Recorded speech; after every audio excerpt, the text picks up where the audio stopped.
Welcome to Capitalize Your Finances, the podcast that's your ultimate guide to mastering personal finances and unlocking the secrets of entrepreneurship. Each week, we dive into the world of personal finance and business development and have fascinating conversations with industry experts, seasoned entrepreneurs, and thought leaders who share their insights, strategies, and stories to help you get ahead in life.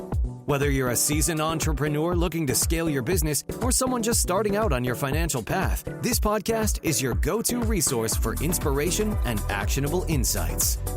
Welcome back to Capitalize Your Finances. As always, I'm your host, Christopher A. Poniotu, certified financial planning professional, the Cap in Capitalize. And on today's episode, we, meaning me, are going to be debunking financial lies. But as always, before we get into the topic of today's episode, the free advice for the week. The difference between everyone else and the wealthy is that the wealthy never stop learning. They go to every end of the earth to search for the most profound truth, which has led to their success. I was actually listening to an old clip of Charlie Munger, Warren Buffett's business partner, who has since passed away. And it was kind of interesting how he brought this up, where he had met people, and I'm going to butcher it, where they weren't necessarily the brightest, the sharpest, the quickest, the whatever. But when it came to success in business and in life, the difference was they just never stopped.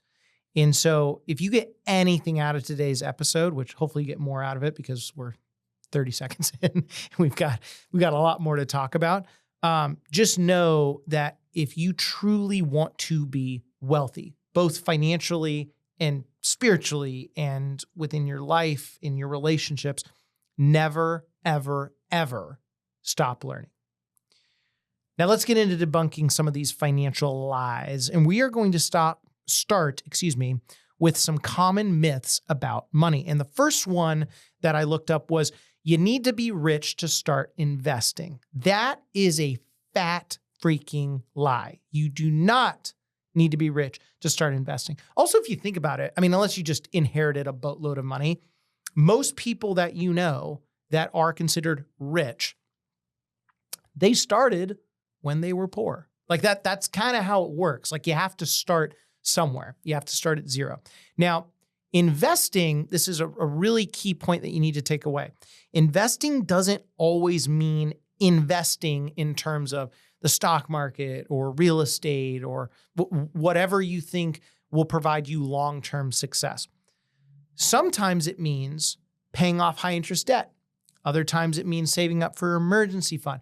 It doesn't mean that you are putting your money into an asset that is going to accumulate. Sometimes you need to clean out bad debts, or in other cases, you just need to build some cushion so that you can afford to pay off those debts without taking on any more unnecessary risk.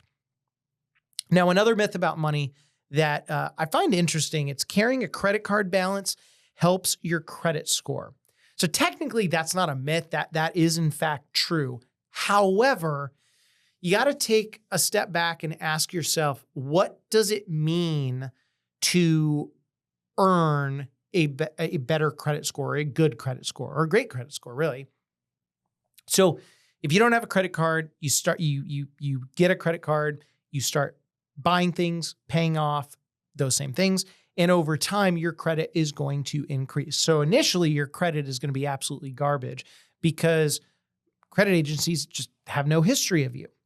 And there is some merit to that. But once you get to a point where you're in the, say, low to mid 700s, I think the maximum is 850.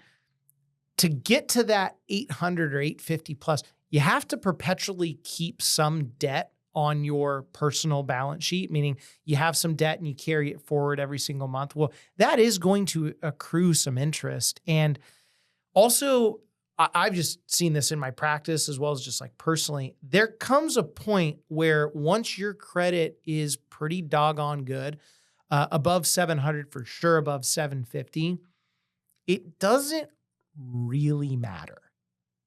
So I can even tell you this from like some of our higher end clients where, yes, they've got a credit card and their credit is like, mid 600s, maybe a little bit higher. And the reason for that is they never carry any debt and they just pay things off. And then in some cases, they've done so well where they just write checks. Well, that doesn't go towards the credit score at all. So again, I'm not saying that credit score is not important. It is for a multitude of reasons, but people chasing I need my credit score to be just a skosh higher. Unless you're trying to buy a home or a car or, something of that equivalency, and you're going to need to take out some debt and you need to prove that your credit is not defunct and you're not just a degenerate human. Frankly, once you get above that 700, it's not going to move your needle that much more. So don't over stress about getting this perfect credit score. If you have a credit card, every month, pay it off, keep it simple, no questions asked.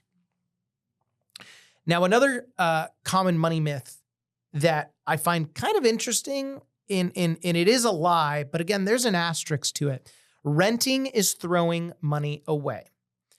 Now, on the surface, yes, that is true. When you are renting, you don't get a deduction for it like a mortgage. There's no write-off capability with that. It just kind of goes off into the wind. But you could make a couple arguments about that. That's like saying buying food is just throwing money away, or spending money on a utility bill is just throwing money away, or your Comcast bill or your phone bill, like whatever the case is. Now, there's also another thing that I wanted to mention, and I remember reading this. Gosh, this must have been like 7 or 8 years ago. And there was actually a study, and I forget where it was. I think it was through Morningstar Financial. But regardless, it took 2 people, and it showed one of them saving up for a down payment, putting it into their home, eventually paying the home off over 30 years, whatever the case may be. But then the other person didn't do that. They just rented, they saved and invested, okay?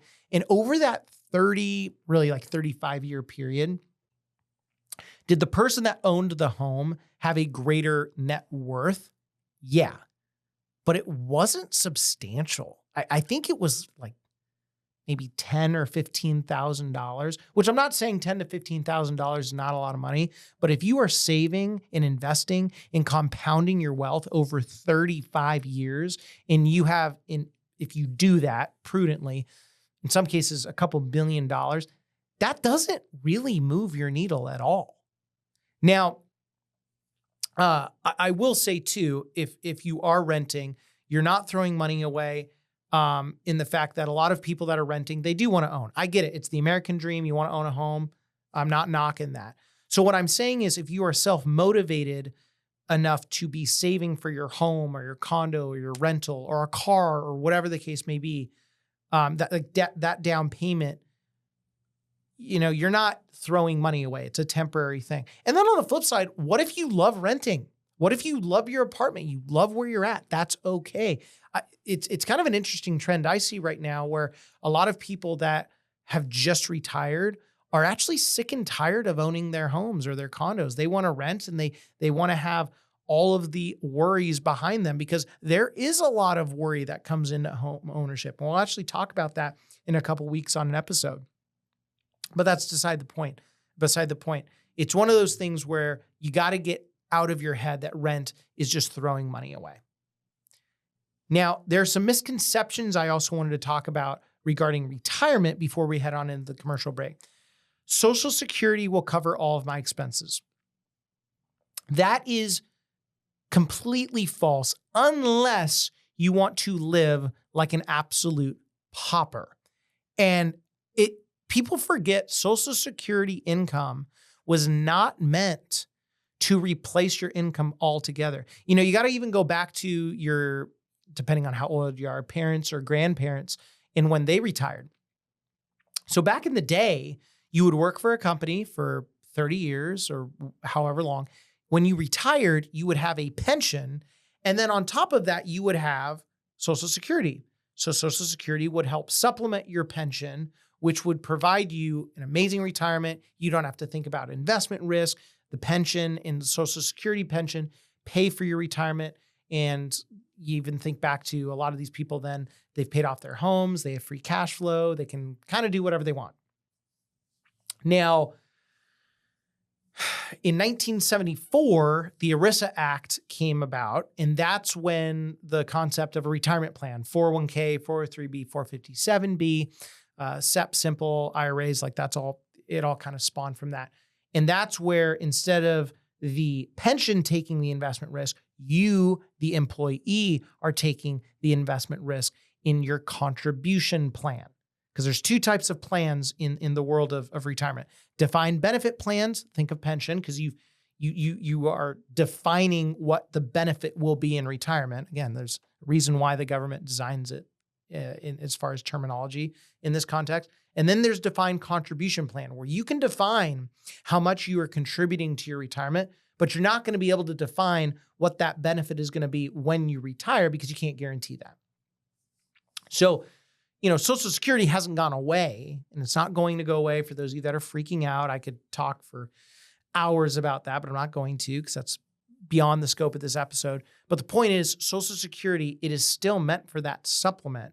But you couple the fact that pensions are really not popular today. I mean, they're around, but few and far between. And then a lot of people financially are illiterate when it comes to the importance of saving for retirement, utilizing your retirement plan that you have, or an individual type of account if you don't have a 401k-like option at your fingertips. Social Security is what a lot of people live on, and it's really, really sad. So don't think that Social Security will cover all of your expenses. And I always act as if Social Security will not be here. Now, I'm not saying it won't be here. For those of you that conspiracy theorists that are pushing that, you go, well, but the news keeps saying that Social Security will be gone in 10 years. They've said that in the 90s, the 2000s, the 90s, the 80s, the 70s. They've been saying that for years. So if you think that they're telling you the truth now, you've got a really sad thing coming, okay? Now, before we head on to the commercial break, one more misconception about retirement that I cannot avoid. I can wait until later to start saving for retirement. Now, yeah, again, this is true. I mean, you could wait, that's fine, but it will cost you. So I actually ran some interesting numbers here. So I assumed that you saved $100 a month until you retired at 60. And what I also did is I said, okay, a 20-year-old, a 30-year-old, a 40-year-old, and a 50-year-old are going to save that constant $100. And I'm assuming over that period of time, you're going to earn 10%. Okay. And again, compliance, this isn't guaranteed, this is hypothetical, so don't freak out about it. So if you started saving at 50 and you put aside $100 a month, so for 10 years at 10%, you would have $19,000 when you get to 60. Ouch. At 40 years old, you would have $68,000. Still ouch. At 30 years old, you would have $197,000. And at 20, you would have $531,000, which is more than double the 30-year-old, which is more than really almost 10 times the 40-year-old. And as far as the 50-year-old, like, it's not even close. So don't think that, I can just get around to it later. Now, I would say, before we go to the commercial break, there is one slight exception and caveat to that, but this is for those that are advanced in the world of finance. Let's say that you know that you need to take a couple steps back and reinvest into yourself and basically pay for a course or some continuing education that's going to better you. And instead of saving that towards an investment, you're reinvesting into yourself because you know you're going to make that money in spades and then some going forward. That is where I would say, okay, that's okay to invest in yourself instead of traditionally saving for the future. But other than that, if you don't have that exception, or if you're not running a business and you're getting yourself up and running where you need to sacrifice that short-term pain for long-term gain, You need to start saving now. So with that, we're going to take a quick break. And when we come back from the commercial, we are going to get into some investment fallacies that are going to be very valuable for us to completely dismantle. So stick around. Are you ready to transform the way you approach sales? This episode is sponsored by the second book in the Capitalize series, Capitalize Your Sales, the all-in-one sales framework that saves you from ever struggling again and teaches you how to sell with sincerity, which dives deep into the art and science of driving sustainable growth. Packed with strategies that go beyond surface-level techniques, this book will help you understand what it takes to truly connect with clients, build long-term relationships, and close deals. Whether you're looking to fine-tune your sales craft or break through to the next level, Capitalize Your Sales offers a roadmap to success designed for today's fast-paced business world. Head on over to your favorite bookstore, order today, and start capitalizing your sales immediately. And now, back to the episode. Welcome back to the show. I missed you dearly. We are going to get into some of these investment fallacies, which are extremely valuable for us to completely destroy. The first one we're going to talk about is timing the market beats time in the market. That is also a fat freaking lie. I would say 95% of the success in personal finance is actually doing the thing. Now, if you are somehow the second coming of Warren Buffett, which I strongly doubt, no offense,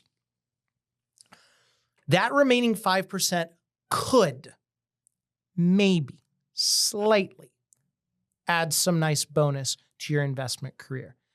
But you simply need to start, and you cannot stop. I've mentioned this book a couple times on the show to someone I look up to in the planning world dearly. His name is Nick Murray. He wrote Simple Wealth, Inevitable Wealth, and he's been basically recreating that book for, I think it's the 25th edition this year. So, I mean, at least 25 years, if not more.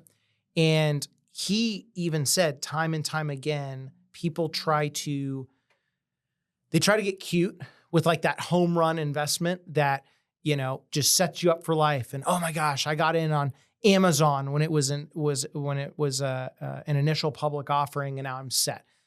That does not happen for 99% of people, 99.99999% of people. What you need to do is do the thing and don't stop doing the thing. And by doing the thing, I mean save, invest, be prudent with debt, all of the things I talk about in my book. Okay. Now, another investment fallacy, low returns come with guaranteed safety. Wrong. Fat lie. For so many different reasons. So black and white, totally a lie. And compliance even would agree with me on that one. Now, I want to explain the concept of risk and how people misunderstand it. So if you go to a traditional advisor and this advisor asks, how do you feel about investing? And we've talked about this on the show before, but it's worth repeating. And if you're new to the show, first off, welcome. And then second off, buckle up because this is very, very valuable. If an advisor asks you, how do you feel about investing? And you go, I don't know.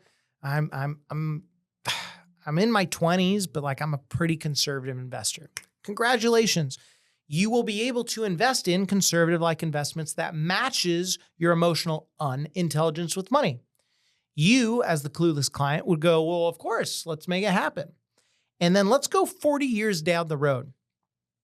If you're trying to earn a conservative return, in general, you're probably going to be earning around the 2, 3, maybe 4% if you're really, really, really, really lucky, net of tax. And again, I'm just being conservative, margin of safety, all that fun stuff.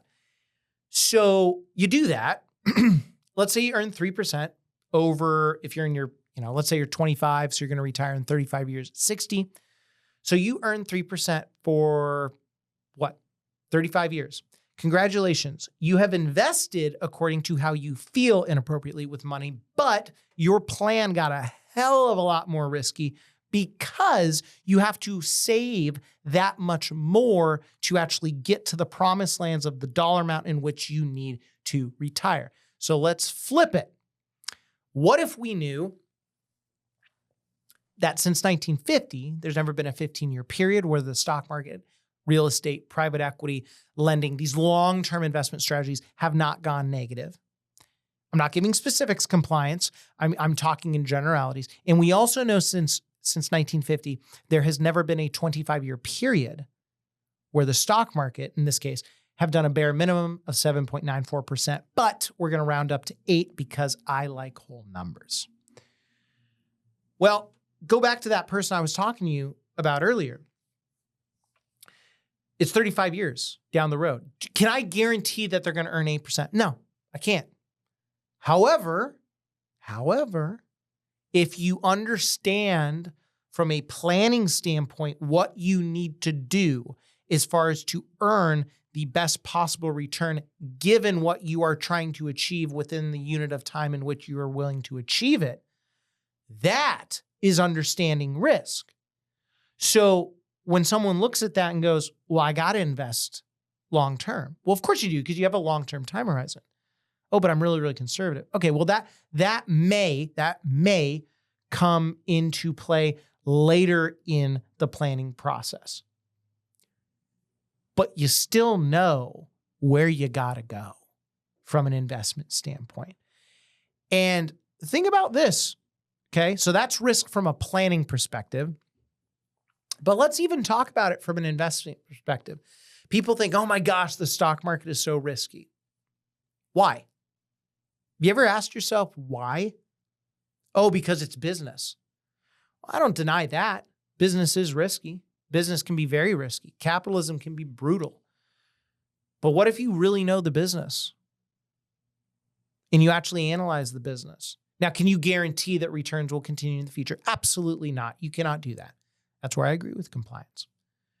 But what if you had a company, hypothetically? So the company, the stock, hasn't done anything for a couple of years. Let's say 5 years. And you start analyzing this business and forget the stock not doing anything for 5 years. You look at the actual business. Revenue up 30%. Profit up 20%. They're buying back more of the stock at a 15% rate every single year, which means the less publicly traded stock that is out there, the more proportionally you, the shareholder, get in the overall return of the business. And they also have free cash flow every single year, and it's growing at 15% a year as well. So you look at that and you go, wow, well, that's risky because over 5 years, the stock hasn't done anything. Okay.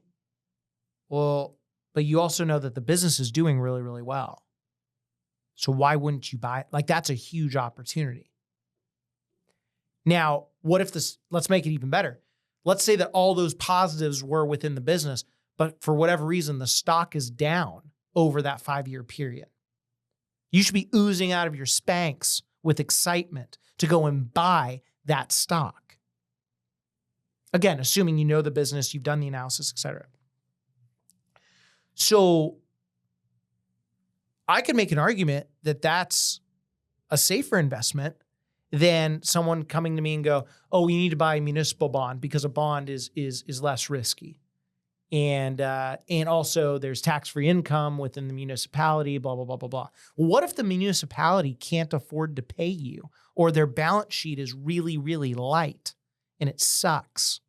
So you buy this investment, and over 6 months, or the first 6 months, you're earning your return, and then the municipality just defaults, or the company bond that you lent defaults, or the annuity company that you're working with, they can't pay the guaranteed interest rate, so they default. Well, but they were deemed guaranteed backed by the Pension Beneficiary Guarantee Corporation. And by definition, insurance companies, as well as these bond investments, are considered a lot less risky because they're hedging the risk, blah, blah, blah, blah, blah. That doesn't guarantee safety. What guarantees safety, and compliance probably isn't going to like this, is you understanding every freaking nook and cranny of what your money is doing. And guess what? You will be wrong. And what's really cool about investing, not planning. With investing, you don't have to be right that often. And in fact, you can be royally wrong many times over and be immensely successful in the world of investing. Now, from a planning standpoint, you can't be wrong. I mean, you really can't. You can be off slightly, but you can't be like dead wrong. But from a planning standpoint, as long as you understand the principles that, in this case, we're providing on our podcast, the book, whatever the case may be, if you understand those principles and you understand that you've done the best that you possibly can to hedge every risk within your portfolio and within your plan with other investments that you have. Again, you can't guarantee it, but the assurance becomes larger and larger and larger. And what correlates with that? Greater comfort and comfort and comfort, knowing that your plan is going to be okay, even if you slightly underperform the plan. Now, we're also going to talk about budgeting and debt myths. So one of them is, which really just is bizarre to me. It's also ironic. I don't earn enough to budget. There's not really a lot to say on this one, but that's all the reason to budget. Okay. So if you don't earn enough to budget, you kind of just shot yourself in the foot there. Okay. And then another one that I found, I get it, but I don't agree with it. You should always pay off your mortgage early. That is a lie. That is a lie. Anytime you are dealing with a debt, forget mortgage for a second. Anytime you're dealing with a debt, you are dealing with an interest rate.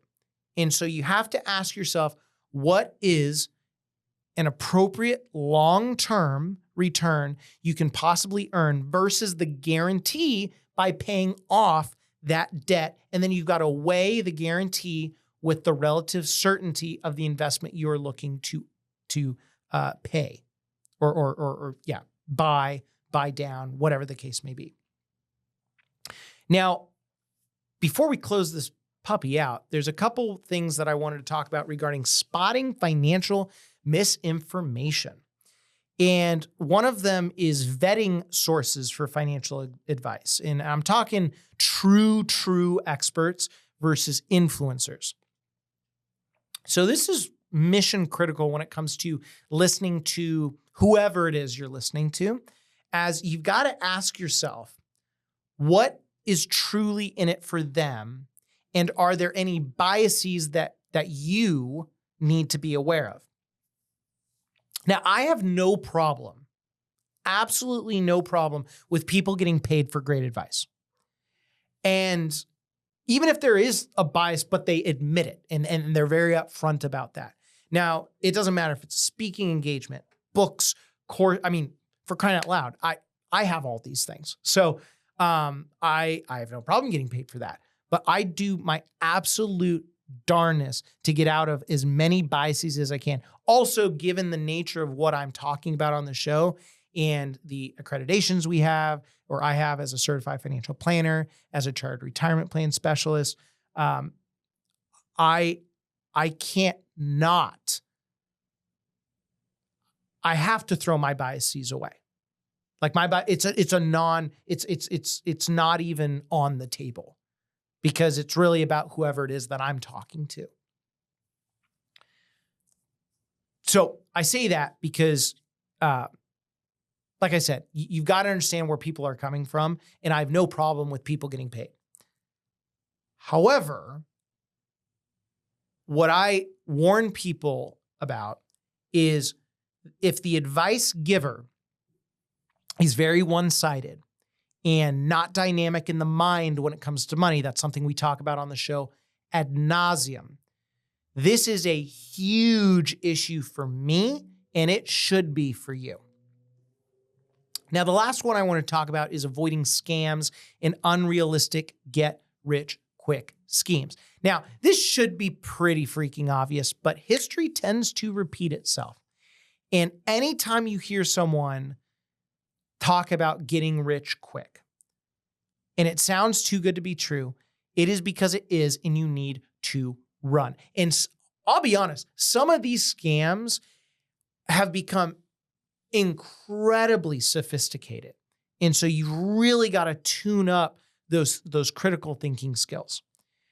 Now, you also got to realize, and it happens, people do get rich quick. Like you see that.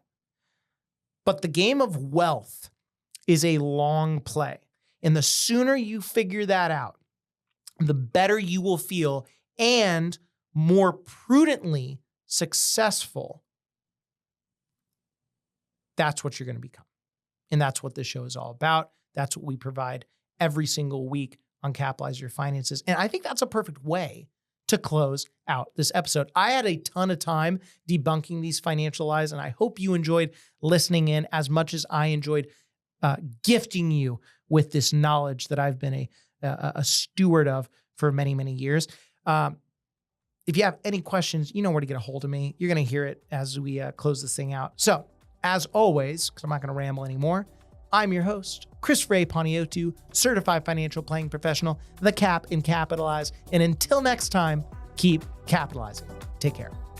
As always, thank you for joining me today. If you have questions about today's episode or any personal finance questions, please reach out to me at Cap and Capitalize on Instagram, Chris at capitalizeyourfinances.com, or via our website, capitalizepodcast.com.